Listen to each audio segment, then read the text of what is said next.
Hello people of the web, I'm ZactheDragon and we're going to look at Mojang's new snapshot for Minecraft, 19W37A.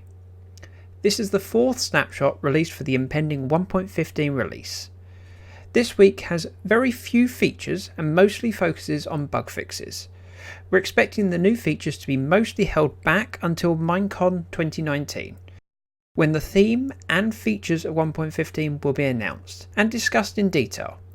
It's only 17 days away, and in case you're very naughty and not watching my video on the release day, that's September 28th. Now there's not a lot of changes that have been made, so we'll quickly discuss them. Now first of which is they've made a clear difference between stored enchantments and actual enchantments. Before this snapshot it was possible to use a book and you could break a block and it would have the effect of the book, such as Silk Touch. Now that's not the case, which is definitely a good thing, because far too many people were using Silk Touch books so that they didn't use up durability on their tools.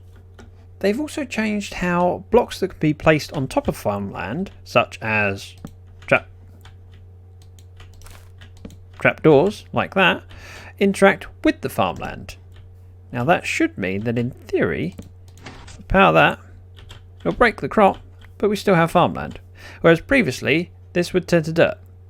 This makes much more sense, and I'm curious to see how people might use this in farms. And that's all they've listed for changes. Now there's a couple other things that they've added for parity, which I'm a huge fan of. One of which is that now if we use a furnace to and smelt with a boat, we should... oh, that's dried kelp. Should we try that again? Kelp.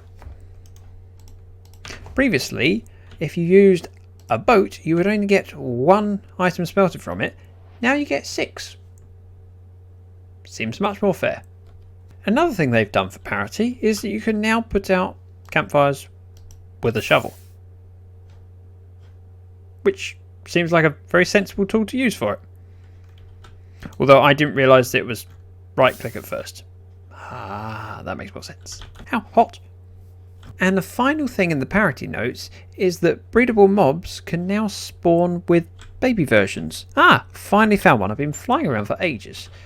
Now, while I have to say that the babies are very cute and they add to the richness of the environment, I wonder if they'll affect rates of passive mob farms.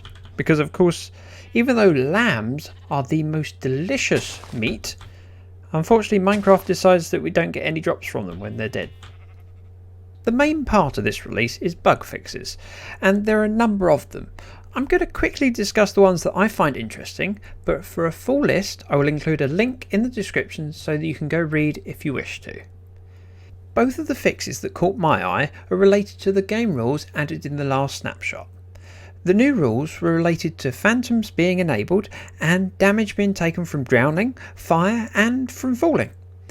And when updating from a previous map to 19W36A, these rules were added and automatically set to true. This release has fixed that, but you may need to set these manually if you've updated a world previously. Finally, with the last snapshot it was noticed that fire damage being disabled did not stop lava damage. Many of us assumed that this was intentionally separate, but Mojang confirmed this is a bug, and now the rule also toggles damage via lava. And yes, I am in survival. See? I was waiting until the fire stopped to record this outro, but apparently it's not stopping anytime. Ah, there. Now if you found this video helpful, please give it a like and consider subscribing. I make Let's Play videos regularly and I'm enjoying following and making videos on the snapshot releases. Thank you very much for watching. Bye bye now.